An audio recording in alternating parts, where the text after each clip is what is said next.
Assalamualaikum. Waalaikumsalam warahmatullahi wabarakatuh. Bagaimana kabarnya anak-anak? Ya, semoga semuanya dalam keadaan sehat walafiat ya. Untuk memulai pembelajaran hari ini ya, silakan kepada KM untuk memimpin doa. Dipersilakan. Sebelum memulai pembelajaran kita hari ini, alangkah baiknya kita berdoa. Berdoa dimulai. Berdoa selesai. Terima kasih kepada KM untuk hari ini.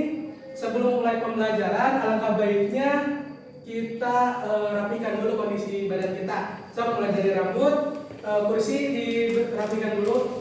Iya, Bapak. Sebelum memulai, kita absen. Siapa yang tidak hadir? Hadir semua ya. Oke, terima kasih. Langsung saja ya. Pada pertemuan kali ini kita akan membahas mengenai kerjasama negara maju dan berkembang. Nah, terutama pada dampak pasar bebas terhadap Indonesia dan strategi pembangunan Indonesia untuk menjadi negara maju.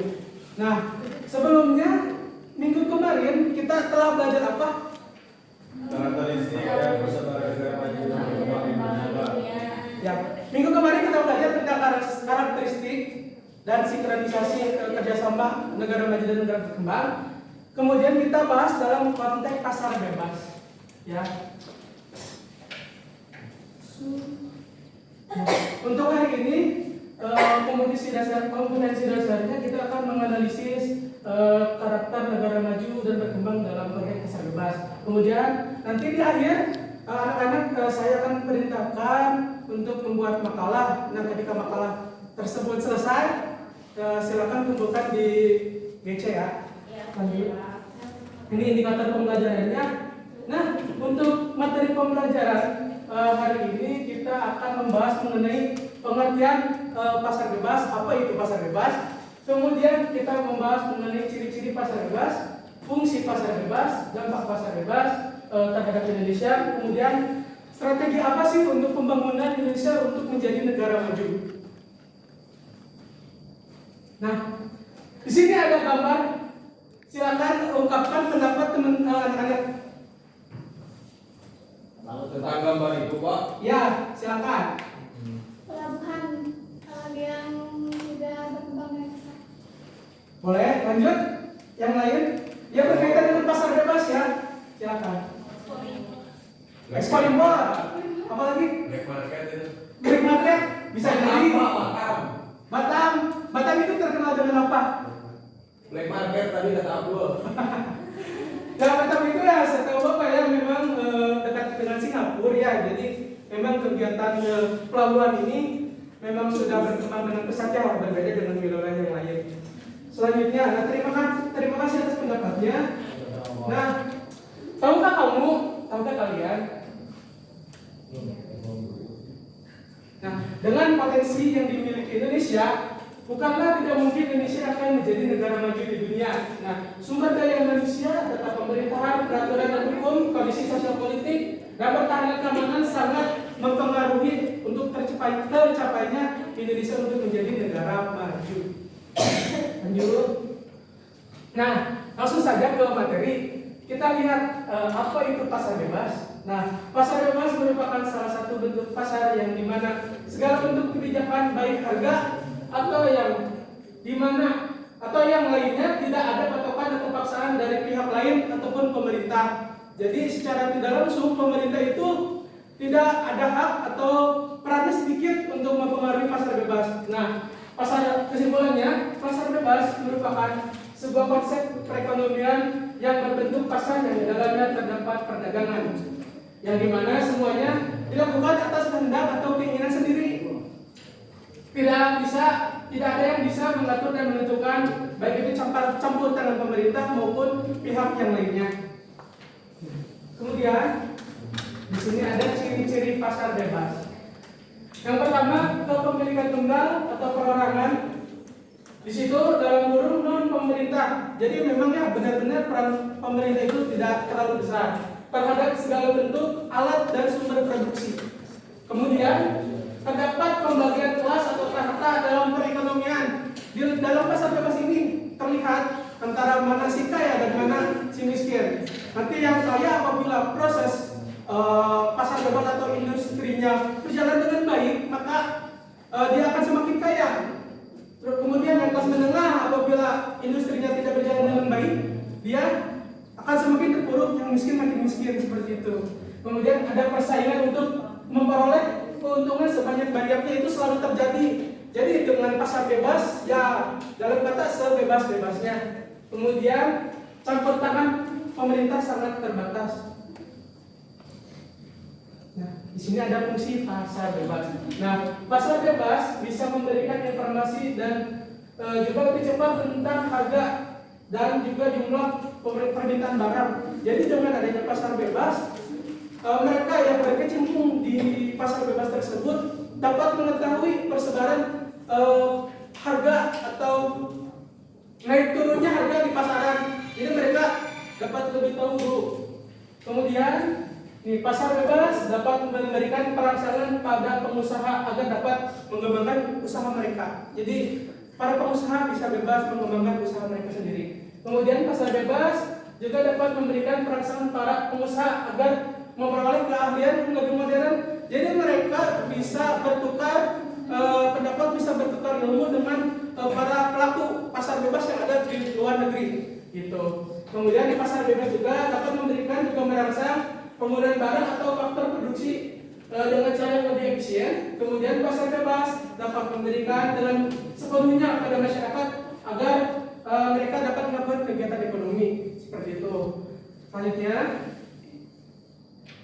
di sini ada dampak positif pasar bebas, meningkatkan kualitas produk dalam negeri. Nah, meningkatkan kualitas dan kuantitas produk dalam negeri ini mudah-mudahan ya produk yang ada di Indonesia ya khususnya nanti bisa bersaing dengan produk-produk luar negeri, seperti itu. Hambatan perdagangan cenderung berkurang bahkan tidak ada. Kemudian peningkatan ekspor sehingga meningkatkan pendapatan nasional. Nah, ekspor ini sangat penting ya untuk Indonesia. Salah satunya apabila Indonesia dapat mengekspor banyak barang ke luar negeri, maka pendapatan untuk negara Indonesia juga akan semakin bertambah ya. Ya, dimungkinkan Indonesia dapat menjadi negara maju. Kemudian meningkatkan peluang investor. Banyak nanti apabila pasar bebas berjalan dengan baik, investor baik yang dari lokal dalam negeri maupun luar negeri, mereka akan memiliki keinginan ya untuk investasi di bidang pasar bebas ini. Kemudian mendapat devisa, berarti melalui ekspor ya, ekspor yang tadi melalui biaya masuk atau biaya lain atas ekspor dan impor. Kemudian melalui impor kebutuhan dalam negeri dapat terpenuhi. Berarti yang namanya impor, kita meminta atau mengirim barang dari luar negeri ke Indonesia. Jadi dengan adanya pasar bebas, impor dapat dengan mudah masuk ke Indonesia, seperti itu adanya. Kemudian mendorong kemajuan pengetahuan dan teknologi. Ya.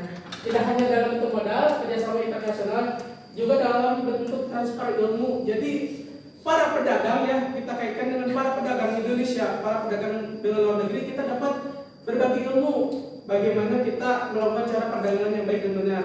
Nah, kemudian di sini kita bisa menghidupkan sektor pariwisata dengan adanya pasar bebas. Pariwisata di Indonesia dengan banyaknya pelaku pengusaha dari luar negeri yang datang ke Indonesia yang berinvestasi, maka sektor wisata juga dapat terbangun karena banyaknya orang-orang asing yang datang ke Indonesia. Tuh, itu dampak positif pasar bebas. Kemudian ada dampak negatifnya. Produk dalam negeri mendapatkan tantangan dari adanya produk-produk impor. Tadi yang sudah saya jelaskan ya, bahwa apabila produk dalam negeri kita tidak mampu bersaing, maka ya produk kita akan tertinggal, maka itu menjadikan tantangan untuk kita semua. Kemudian ada eksploitasi sumber daya alam yang besar. Nah, dengan adanya ekspor, secara tidak langsung kita kan harus mengirim ke luar negeri. Maka sumber daya alam yang ada di Indonesia maka harus dieksplorasi dengan sebaik-baik mungkin. Bahkan Mungkin apabila ekspor yang dilakukan secara yang secara intens terus menerus, maka yang kebutuhan yang ada di Indonesia akan cepat habis. Kemudian perdagangan besar ditakutkan akan membuat Indonesia mengalami ketergantungan lebih terhadap negara-negara maju. Jadi negara Indonesia hanya tergantung saja kepada negara-negara maju. Selanjutnya, nah, bila tidak mampu bersaing akan berdampak pada menurunnya pertumbuhan ekonomi negara karena lebih besar impor daripada ekspor. Kemudian meningkatkan jumlah pengangguran.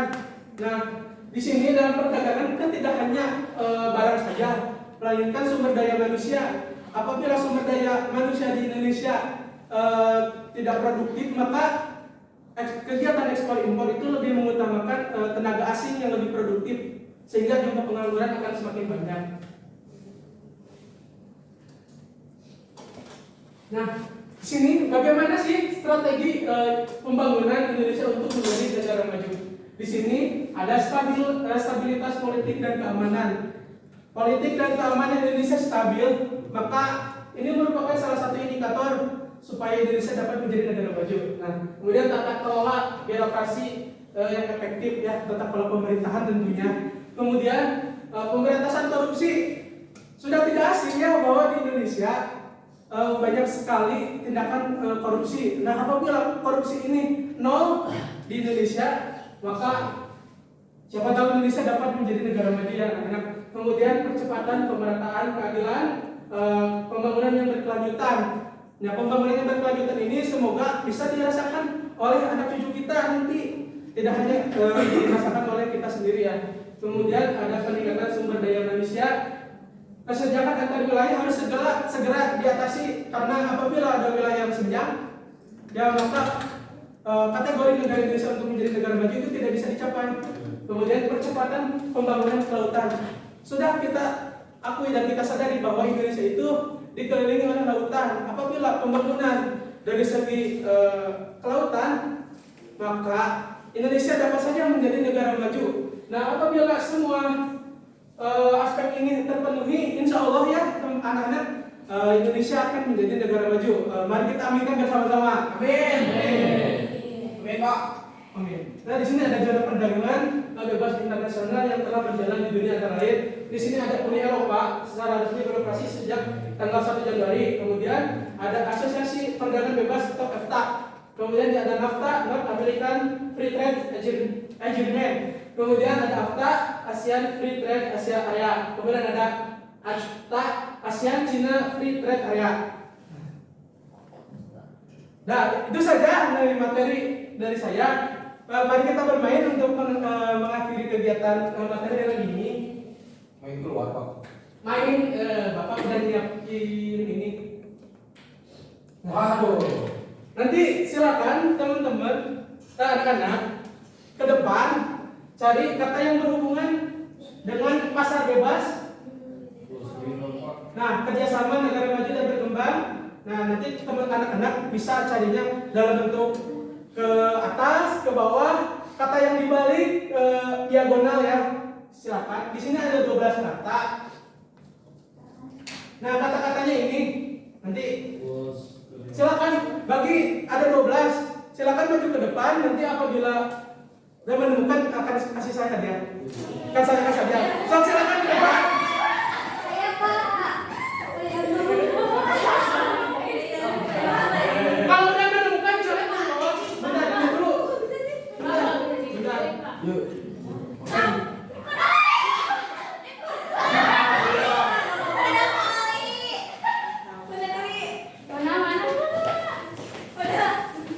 Mana biar? Mana biru? Nah, yuk Eropa tuh. Set. Itu 2 kata ya kalau nggak salah nih. Ini 2 kata. Oh iya. Ini yang udah silakan ngambil. Satu ya. Ayo. Satu orang satu. Iya ini apa beres? Baru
Apa itu?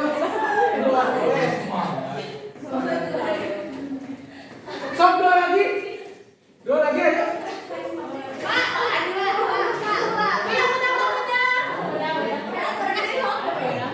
Investor. Oke. Ini nafta. Oh, ini satu lagi. ACF. Asta. Boleh satu lagi? Ayo satu lagi terakhir.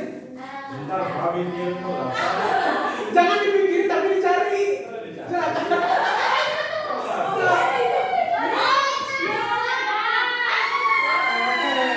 Tepuk tangan buat semuanya.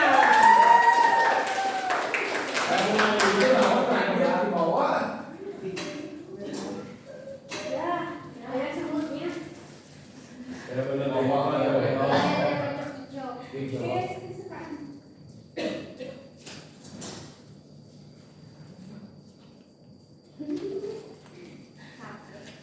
Oke. Dari anak-anak sini siapa yang bisa menyimpulkan materi apa yang sudah saya bawakan, yang sudah Bapak bawakan? Silakan satu orang mengenai pasar bebas, terutama dampak negatif, dampak positif. Workshop silakan. Boleh nah Abdul tadi ya, Abdul namanya ya? Ya, Boleh, boleh. Pak, bentar, Pak. Silakan. Ayo.